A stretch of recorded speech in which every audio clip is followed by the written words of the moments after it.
Alors parlons maintenant de la gestion du temps. Le temps. Phrase clé.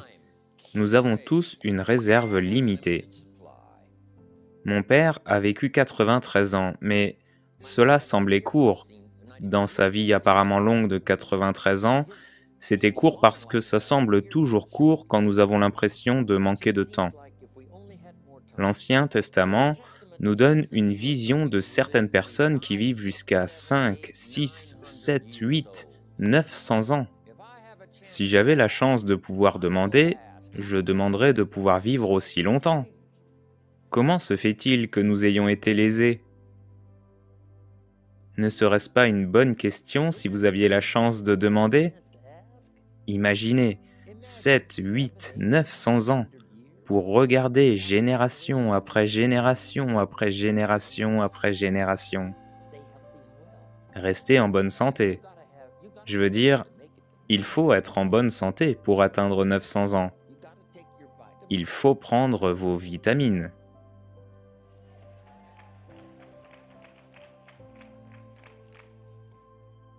J'ai ma Bible. J'ai mes vitamines. Je veux dire, je vais bien aujourd'hui.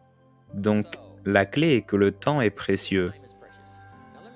Permettez-moi maintenant de vous donner la description de Bill Bailey du temps. La vie n'est pas simplement le temps qui s'écoule. La vie n'est pas simplement le temps qui s'écoule. La vie, c'est une collection d'expériences. Leur fréquence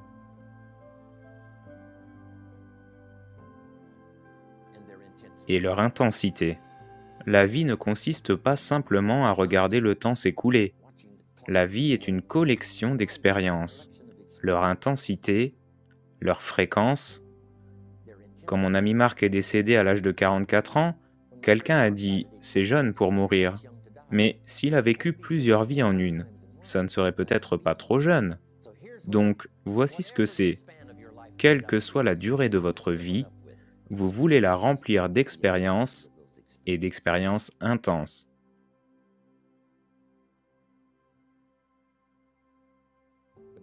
Mais maintenant, parlons de la gestion du temps. C'est un sujet important. Nous l'avons abordé précédemment.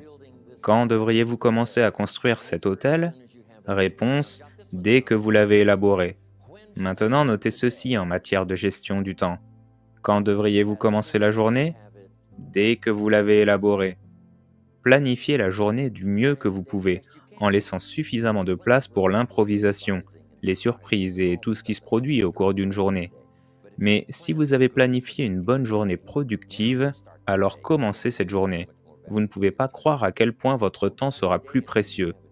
Ne commencez pas la journée tant que vous ne l'avez pas élaborée. Maintenant, voici le suivant. Ne commencez pas la semaine tant que vous ne l'avez pas élaborée. Élaborer un plan pour la semaine est un défi assez important. Ensuite, ne commencez pas le mois tant que vous ne l'avez pas élaboré. Les endroits à visiter, les personnes à voir, la productivité, les ventes, les clients, le développement et tout le reste de ce que vous souhaitez accomplir au cours de ces 30 jours. Ne commencez pas le mois tant qu'il n'est pas élaboré. Et voici le grand défi. Ne commencez pas l'année tant que vous ne l'avez pas élaborée. Dans la mesure de vos possibilités, elle ne peut pas être élaborée minute par minute. Mais en termes de ce que vous souhaitez accomplir en 2002, assurez-vous que tout est prêt d'ici le 1er janvier. Et cela peut être chamboulé, et vous pouvez faire tellement de progrès au cours des 90 premiers jours que maintenant vous l'avez multiplié par 2, par 3, parce que cela m'est arrivé. Je pensais, wow, cette année va être géniale. À la fin du 3e mois, je suis en plein essor. Tant de choses se passent. J'ai révisé tout mon plan annuel. D'accord, maintenant, notez ceci. Concernant les approches de la gestion du temps, voici la première. Ignorez le sujet. Je veux dire, c'est un bon conseil. Ne laissez rien vous embêter de manière excessive, car rappelez-vous, maintenant, vous n'avez rien à faire. Certains diront, eh bien, je dois gérer mon temps. La réponse est non, vous n'avez pas à le faire. Si vous voulez le laisser filer, vous pouvez le laisser filer. Je veux dire, c'est un bon conseil. Quelqu'un dit tu devrais, tu devrais, tu devrais. Notez ceci. Ignorez tous les tu devrais ou il faudrait. Il vaut mieux donner des informations générales. Nous devrions. Il vaut mieux dire, si vous enseignez, nous devrions. Pas tu devrais, mais nous devrions. Ensuite seulement, on peut vous écouter sans que ce soit trop confrontant. Si tout le monde faisait ça, voyez-vous, ce serait génial. Et ensuite, vous donnez à une personne la chance de choisir de le faire ou de ne pas le faire. Mais quand vous commencez par les tu devrais, maintenant, voyez-vous, si je ne le fais pas, eh bien, nous avons une certaine tension et peut-être des problèmes. Donc, les tu devrais semblent toujours créer des problèmes. Quand vous parlez à vos enfants, dites si les enfants faisaient ceci. Ne dites pas toujours si tu faisais ceci, si tu faisais cela, la vie serait meilleure. Mais si les enfants faisaient ceci, la vie serait meilleure. C'est comme faire un petit discours et les laisser écouter, et puis c'est un peu moins confrontant. Ça leur donne le choix.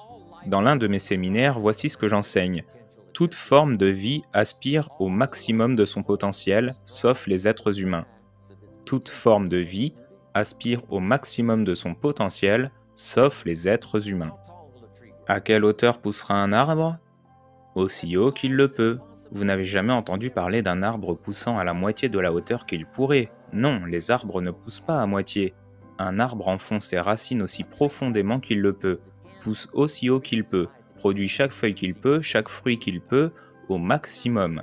Toute forme de vie aspire au maximum, sauf les êtres humains. Maintenant, pourquoi pas les êtres humains? Notez ceci. Vous avez reçu la dignité du choix. Vous n'êtes pas un robot. Vous n'avez pas à répéter cette année comme la dernière. Vous pouvez déchirer le plan de l'année dernière et élaborer un nouveau plan. Donc, la dignité d'être un être humain. Maintenant, voici le choix en tant qu'être humain. Faire partie de tout ce que nous étions censés être, ou tout faire pour tout atteindre, ou la moitié, ou une partie, ou un peu. Le choix vous revient de développer une compétence ou 10 compétences. Certains disent « Eh bien, je serais content d'apprendre juste une autre langue ». Et bien d'autres disent « Je vais en apprendre 6 ou 7 ». Et tout cela relève du choix. Et quand quelqu'un dit « Non, tu devrais en apprendre 4 », vous devez résister à tout cela, car c'est une question de dignité personnelle. Et vous ne voulez pas détruire une dignité en faisant toutes les choses imposées, car ils se sentent réticents à le faire. Maintenant, nous avons un problème. Donc, si vous le voulez bien, ignorez ce sujet concernant la gestion du temps. Maintenant, voici la suivante. Revenir vers quelque chose de plus facile. Le gars est dans les ventes et il dit « Oh, je veux posséder l'entreprise ». Il finit par posséder l'entreprise. Maintenant, il n'a plus le temps de jouer au golf. Il dit « Quand j'étais dans les ventes, je gagnais beaucoup d'argent en jouant au golf 3 jours par semaine. Zut, avec ce propriétaire, j'avais du temps.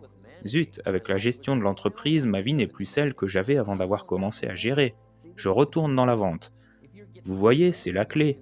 Si vous êtes trop sous pression, vous pourriez envisager de revenir vers quelque chose avec un planning un peu moins chargé.